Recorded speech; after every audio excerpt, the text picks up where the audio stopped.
The Columbus Wizards. A lot of people go, I don't know nothing about no Columbus. What is that? The Magic Society or something? No, it's not. It's a basketball team. Did you know the Columbus Wizards were here? I would venture to say a lot of you do not. And I think that's a sad thing because, first of all, you got to support local if you want to keep local. That's a big deal. We have seen so many things go over the years. Passing Cooper Stadium as a kid, my dad used to go, it's the Jet Stadium. It was the Redbird Stadium, but we didn't hold on to any of it. You let it go when you don't support it. And the Wizards have managed to survive without a ton of notoriety for a while. And I came across them, I think it was 2 years ago, when the team was out at a community event, and my grandsons met them. And one of my grandsons just went, head over heels. Man, I got autographs. He still wears the jersey he got 2 years ago, which is in a size that he wore 2 years ago. He looks terrible, but I love him. And but he wears it with pride. And they just recently got a home court to play their games on instead of being mobile and moving around all the time. So you have one location where you can go see them. It's not an expensive proposition. It's not a big crowded proposition. There are not thousands of people and 2 hours to get out of the parking lot and all that kind of crapola. It's a little hometown sports activity, and you might want to cheer them on. They've only got one more home game this season, by the way. There's 4 games, I think, left total, only one of which is a home game, and that's coming up here in the month of March. So you still have plenty of time to make arrangements and go see them. Casey Gillespie is el presidente. I get to say it that way because it sounds cool. El presidente of the Columbus Wizards organization. Chad Goudy, general manager, both in studio right now. Hello, gentlemen. Thanks for being here. What's up? Thanks for having us. Wizards have been around for how long? I mean, 2 years is about as long as I know about them. So we've been in operation for 2 years. This is our second successful season in the American Basketball Association. We started out, the Wizards brand itself started out as a kind of a recreational team in various leagues throughout the city with different players. And then my partner and I got together and thought about taking this team to the national stage on the professional level. And thankfully, we've been able to maintain some success in doing so with a group of guys from right here in the city. They're all Central Ohio players, right? You didn't recruit from any other. Yeah, majority of our players are from right here in Columbus. That's awesome. However, some of our guys are from out of state. One of our star players, Jay Farrow, is actually from LaGrange, Georgia. By way of West Virginia State University. Mm-hmm. And then we have Brandon Wilkins, who's from the Cleveland, Ohio area. He's actually down here in Columbus, living full-time now. He's actually a deputy sheriff with the Franklin County Sheriff's Office. Good man. So all of our guys maintain full-time jobs here within the community, and then in their spare time, they come out and play basketball for us on the weekends. That's great. Now, what is a typical game as far as your home game? How many people get in the stands and come see the team play? So we've had a vast increase in our attendance from last year to this year. Last year we played at the Armory, which was a smaller gym in the Grandview area. And then this year we're fortunate enough to secure a home facility at Otterbein University playing at the Reich Center.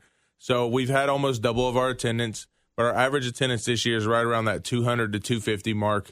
And we're hoping to increase that with our final home game this season. What's the number of seats available in there? There's roughly 3,000 seats available in the arena. 250 is sparse. It would be to see 1,000 people come see that last game would be wonderful. Oh, it would be great for our organization for sure. Because in a 3,000 seat stadium, arena, whatever, and you got 250 people, that's still that just looks bad, and the team needs that inspiration. They see the crowd coming out. They sweat a little more. They run a little faster. They shoot a little faster. They want to impress. They want to bring you back. And that's if you want it to be good, you have to participate as part of an audience. Yeah, absolutely. And we're a program that takes professionalism very serious. So our guys have been in the gym since September. We've had a training camp. We had over 50 guys that tried out for us this year. We had to cut that roster down to 16. So unfortunately, there were some guys that didn't make the cut, but we practiced twice a week. Right after guys, they work a full-time job all day, and we're practicing 8 to 10 on Tuesdays and Thursdays, and then usually have a walkthrough somewhere in there on Friday virtually, and then Saturdays we're on the road traveling to – this season we've been to Nashville, we've been to Cincinnati, we'll be out to Indiana back-to-back weekends. So we're a team that travels the country, and we're going to show up and we're going to compete, and so we'd love to have everybody out to come out and support us. What do you have as far as the ABA goes? How many teams in there? There are over 150 teams nationwide. There's a team from Shizuoka, Japan that we were able to host last year called the Shizuoka Gym Rats. They're just a team from Japan that come over here to the United States. They travel the country on a little bit of a tour. They play there a few games for the exposure, and they head back over to Japan. And while they're here, they kind of ask the home team to help them provide a big or some star power talent to kind of reinforce the entertainment of the game. That's really cool. That's a lot of teams, too. Now, are you set up in I don't know the rules. Is it a divisional situation across the country as far as the U.S. teams go? Yes. So they're broken down into regions, and then they're broken down even further into divisions. So for us, we participate in the Central Blue region. And what the other teams that participate with us in that region are the Pittsburgh Steel City Yellow Jackets, and then you have the Akron Aviators. But outside of that, there's a Central White region that features a team, the Ohio Kings from Cincinnati, the Indiana Lions from Danville, Indiana, the Nashville Aces from Nashville, Tennessee. So it's all broken up into a quadrant. Unfortunately, we had a couple teams within our division that didn't make it through the season and kind of folded, and that's what's dwindled our division standings down. So there are 3 teams within our particular region, but outside of that, there are, again, those 150 teams across the country. And what about as far as the players? I mean, are these guys? You're on the team this season. Next season comes. Are there tryouts? Do you have to compete to keep your place, or how does a team member come into play? Yeah, so for us, next season we'll be making into a leap into a higher league. And stay tuned for more information on that. But we'll be jumping into a higher league, so we'll be holding tryouts. For us, we're going to go to different parts of the country, especially here in the Midwest, Ohio, Pennsylvania, Kentucky, Michigan. And we're going to hold combines because for us, we want to find the best talent that we can within our region. We're going to recruit. The nice thing about us is we're an organization that pays every one of our athletes. They get paid a stipend monthly to come play for us. Next season, we'll look into housing, and we're looking to build the best team that we can to represent the city of Columbus. I'm glad to hear that you've got that kind of momentum. That must mean that there's some promise in what you're doing, and that's what I'm all about. This is my hometown, so I love to hear that kind of positive forward motion going on. Where are they coming from? I mean, is this a situation where you're a really good street baller? You've been playing at the rec center a lot. Can you walk in at any given time and say, I want to try out, or are these guys all coming from something next level down before they come to a team like the Wizards? Yeah, we are an organization that firmly believes in professional experience. So if you're someone that plays basketball at a high level, whether you're a street baller, you're someone that just graduated high school, or you've had Division 1, 2, or 3 college experience, if you have the game to back up your talk, we're more than happy to have you in at any point in time. And so we do hold our organized tryouts prior to the season, but at any point in time, we're willing to take someone off the street because this is professional basketball, and at the end of the day, we want to win as many games as possible. Now, I know you haven't got a lot of love from the media, haven't had a lot of chance to talk about the team, the organization, anything like that. You walked in the door today. What is it you're thinking, man, I hope he asked me about this. I want to talk about this. I want to tell people about this when it comes to the Wizards. Yeah, for me, the biggest thing that I just would love for people to know about us is that we're a community-oriented organization. So at our foundation, we believe in being partners within the community. And for us, being from the West Side myself, we're partnered with an organization called A Step in the Right Direction. They do a lot of work on the West Side for underserved and unspoken for individuals that don't necessarily have the same opportunities that everyone else do. So a lot of work with the homeless, a lot of people that may be suffering from some sort of form of addiction or may be involved in the human trafficking scene. They do a lot of work that goes unspoken for, and so we're very proud to partner with them. This past weekend, we were able to partner with Special Olympics Ohio for their polar plunge, in which myself and several of our staff members took the cold.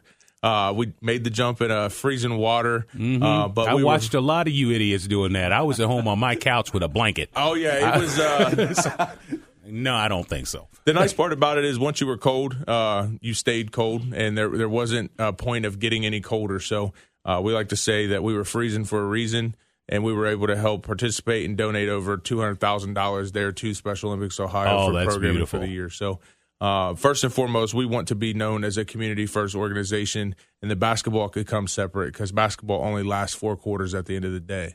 And that's a beautiful thing. As I said, I only knew of you because of your interaction with kids at a rec center where my grandsons were, and seeing you out. I don't know if you heard me talk about earlier about the Philadelphia Eagles and the fact that I may have to become a fan just because of the way one particular player is acting.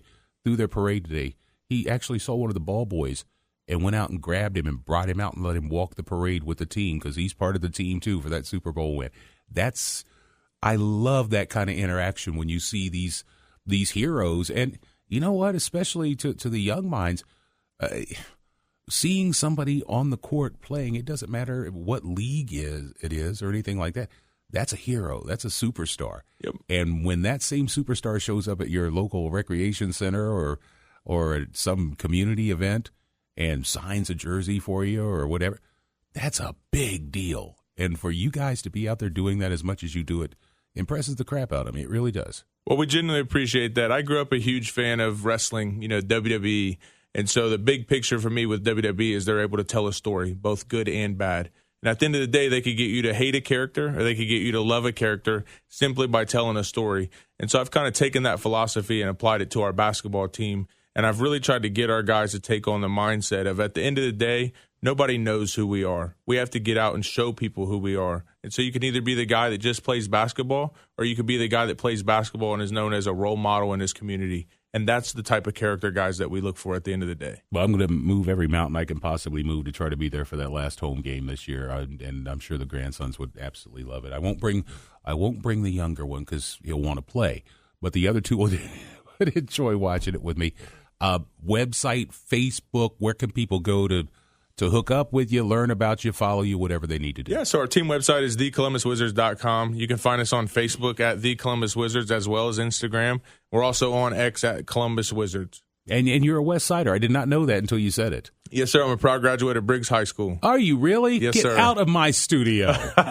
Man. I take it you must be a cowboy then. I'm a cowboy for life, baby. I actually see I would have been a Briggs Bruin. However, this is how the whole situation. All my older sisters went to West. Okay. But then they built Briggs.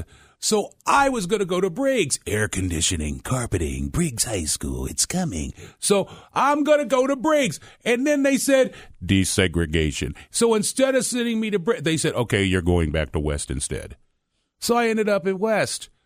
And I'm so glad I did. I will tell you, it was nice to see the West Side community come together and put in the renovations that happened at West this past summer. So it was nice to see the track get redone. Seeing As an that bell athlete, tower back the way and the baseball field back to something respectable. That meant a lot. As someone that played football at Briggs and going to that locker room there at West, it was always a memorable experience. Especially when it rained. When it was raining outside, it was surely raining inside the locker room. Yes, it was. A river ran through it. That was it was a sad, sad day.